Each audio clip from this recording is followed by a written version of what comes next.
Hi friends, నేను మీ Sneha. Welcome back to Sneha foods and అవుటింగ్స్కి.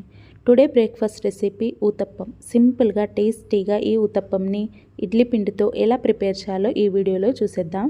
వీడియోని అయితే ఫస్ట్ నుండి లాస్ట్ వరకు స్కిప్ చేయకుండా అయితే చూసేయండి.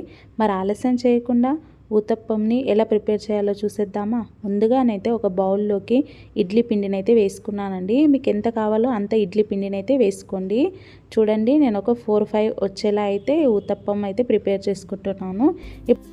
ఈ బ్యాటర్ని ఒకసారి బాగా కలుపుకున్న తర్వాత ఇందులోకి రుచికి సరిపోయే సాల్ట్ని వేసుకోండి. నేను ఇక్కడ 1/2 టీ స్పూన్ వరకు సాల్ట్ని వేసుకుంటున్నాను. అలాగే కొన్ని వాటర్ని యాడ్ చేసుకొని మరొకసారి బాగా కలుపుకోండి.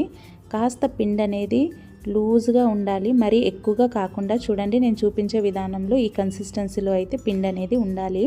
ఇలా మొత్తం కలిపేసుకున్న తర్వాత ఒక 15 నిమిషాల పాటు పక్కన పెట్టేసుకోండి. నేను ఫ్రిడ్జ్లోకి వెళ్ళి తీసాను కాబట్టి కాసేపు పాటు పక్కన పెట్టుకున్నాను. మీరు అప్పటికప్పుడే ప్రిపేర్ చేసుకున్నట్టయితే పక్కన పెట్టాల్సిన అవసరం అయితే లేదు.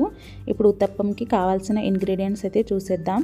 టమాటో, కొత్తిమీర, ఆనియన్స్, పచ్చిమిర్చిని ఇలా సన్నగా కట్ చేసుకొని అయితే తీసుకున్నాను.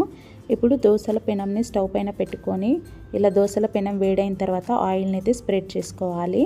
ఇప్పుడు ఇడ్లీ బ్యాటర్ని అయితే ఇలా వేసుకోవాలి. మరీ ఎక్కువగా స్ప్రెడ్ చేయకుండా ఇలా కాస్త స్ప్రెడ్ చేస్తే సరిపోతుందండి.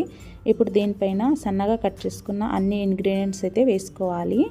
నేను ఇక్కడ ఆనియన్స్, పచ్చిమిర్చి, అలాగే కొత్తిమీర, టమాటో ముక్కల్ని వేసుకుంటున్నాను. మీరు టమాటో ముక్కల ప్లేస్లో క్యారెట్ని కూడా వేసుకోవచ్చు. నాకు ఇక్కడ క్యారెట్ అవైలబుల్లో లేదు కాబట్టి నేను ఇక్కడ టమాటోస్ని అయితే వేసుకుంటున్నాను.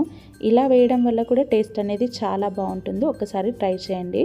ఇలా మూత పెట్టేసుకొని స్టవ్ సిమ్లోకి పెట్టుకొని ఒక 2 నిమిషాల పాటు ఇలా ఫ్రై చేసుకోండి. చూడండి, ఇలా మూత తీసిన తర్వాత కాస్త ఆయిల్ని స్ప్రెడ్ చేసుకొని మరొక వైపున తిప్పి వేసుకోవాలి.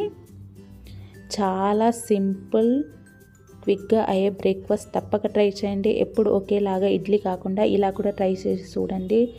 చాలా బాగుంటుంది టేస్ట్ కూడా. చూడండి, ఇలా మరొక వైపున టర్న్ చేసుకున్న తర్వాత చూడండి ఆనియన్స్, టమాటో, పచ్చిమిర్చి అలాగే కొత్తిమీర ఎలా కలర్ చేంజ్ అయ్యాయో. ఇలా కలర్ చేంజ్ అవ్వడం వల్ల లోపల వరకు కాలినట్టండి ఊతప్పం. ఇలా ఒక ప్లేట్లోకి తీసేసుకోండి. మిగతా ఊతప్పంలను కూడా ఇలాగే ప్రిపేర్ చేసుకోవాలి. ఆల్రెడీ మనం అన్నీ కట్ చేసుకొని పెట్టుకుంటాం కాబట్టి ఇలా ప్రిపేర్ చేయడానికి ఈజీగా ఉంటుంది. చూడండి, ఇలా మొత్తం వేసేసుకున్న తర్వాత మూత పెట్టేసుకొని ఒక 2 నిమిషాల పాటు అలాగే ఫ్రై చేసుకోవాలి. ఒక వైపున బాగా కాలిన తర్వాత మరొక వైపుకి టర్న్ చేసుకొని ఆనియన్స్, టమాటోస్, పచ్చిమిర్చి అలాగే కొత్తిమీర బాగా ఫ్రై అయితేనే ఈ ఊతప్పం లోపల వరకు కాలినట్టండి. చూడండి, ఇలా ఆయిల్ని వేసుకొని 2 వైపులా బాగా కాల్చుకొని ఒక ప్లేట్లోకి సర్వ్ చేసుకుంటే వేడి వేడి ఊతప్పం అయితే రెడీ. ఈ ఊతప్పంకి కాంబినేషన్గా అల్లం చట్నీ కానీ, కొబ్బరి చట్నీ కానీ, పల్లి చట్నీ కానీ చాలా బాగుంటుంది టేస్ట్ అయితే. ఇలా ఆయిల్ స్ప్రెడ్ చేస్తూ 2 వైపులా కాల్చుకొని ఒక ప్లేట్లోకి సర్వ్ చేసుకుంటే ఊతప్పం అయితే రెడీ.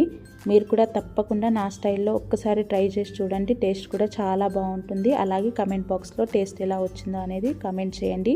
నేనైతే ఇక్కడ పల్లి చట్నీతో అయితే సర్వ్ చేసుకుంటున్నానండి. మీరు ఏ చట్నీతో అయినా సర్వ్ చేసుకోండి. అంతే అండి. మరి ఈ వీడియో మీకు నచ్చినట్టయితే please do like, share and subscribe Sneha foods and అవుటింగ్స్కి. అలాగే పక్కనున్న బెల్ ఐకాన్ని ప్రెస్ చేయండి. అలా చేస్తేనే నేను పెట్టిన ప్రతి ఒక్క నోటిఫికేషన్ మీ వరకు వస్తుంది.